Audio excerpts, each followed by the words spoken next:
fait là pour profiter du 7e art. Je trouve ça assez regrettable. Voilà. Sinon, dernièrement, le dernier film que j'ai vu au cinéma, c'est Man of Steel, où je suis ressorti assez mitigé de la salle.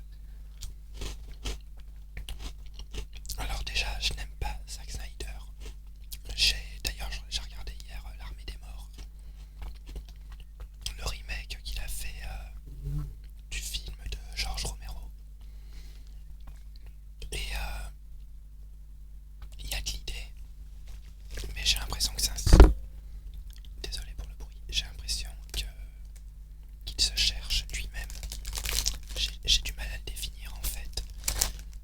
Sur L'Armée des Morts par exemple, j'aime beaucoup ce film.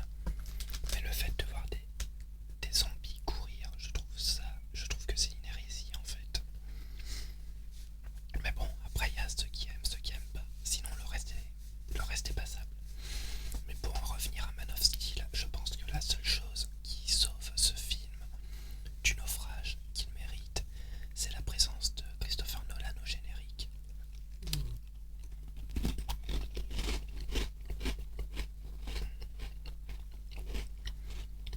Et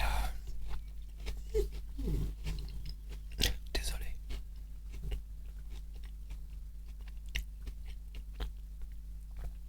Je pense que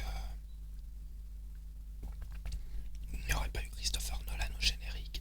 Je me dis qu'on aurait peut-être eu droit à un film encore plus mauvais.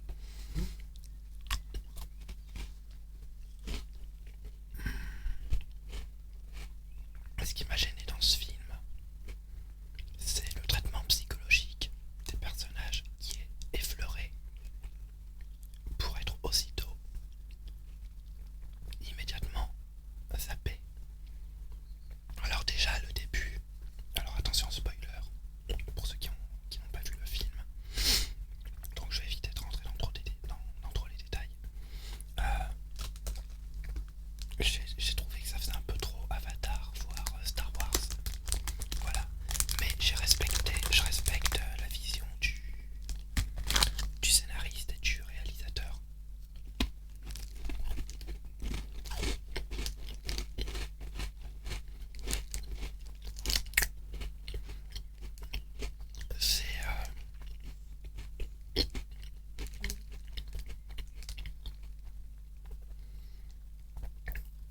Fallait oser.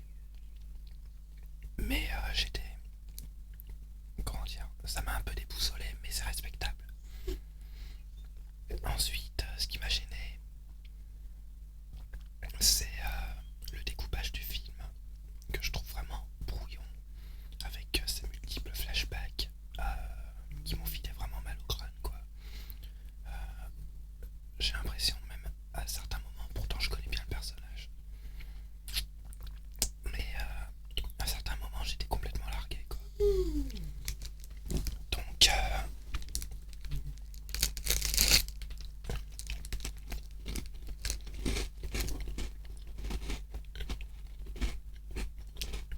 je sais pas du tout de quelle manière il a découpé son film, mais en tout cas ça ne m'a pas... J'ai pas été emballé par l'enchaînement chronologique.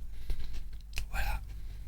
Ensuite, ce qui m'a particulièrement sauté aux yeux et aux oreilles, c'est le discours pro-américanisme du film, tout le long du film. C'est bien simple, à un moment dans le film, on a droit quand même à une réplique. Je ne sais plus exactement ce que c'est la réplique, mais en gros c'est: Superman, êtes-vous prêt à sauver les États-Unis alors que Zod menace l'humanité? Non, là c'est carrément: êtes-vous prêt à sauver les États-Unis? C'est la suprématie américaine qui est mise en avant. Je veux dire, c'est sympa, c'est marrant, mais là ça se prend tout. C'est même pas traité de manière avec autodérision. Là c'est le pire, c'est que ça reste sérieux. Donc dans ce cas-là, je suis désolé, non, ça ne me convient pas. Les effets visuels, tout ce qui est effets spéciaux, etc.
qu'il a contrôlé l'ensemble de la production. Mais j'aurais préféré la voir directement en tant que réalisateur ou en tant que scénariste. Voilà. Mais voilà, le côté Snyder malheureusement a pris de base sur le film. Et dès le générique c'est visible. Je veux dire, le film ne s'appellerait pas Man of Steel. On nous cacherait l'identité du réalisateur. Dès l'ouverture du film, on sait que c'est du Snyder. Voilà. Après, je remets pas en cause le talent de Zack Snyder.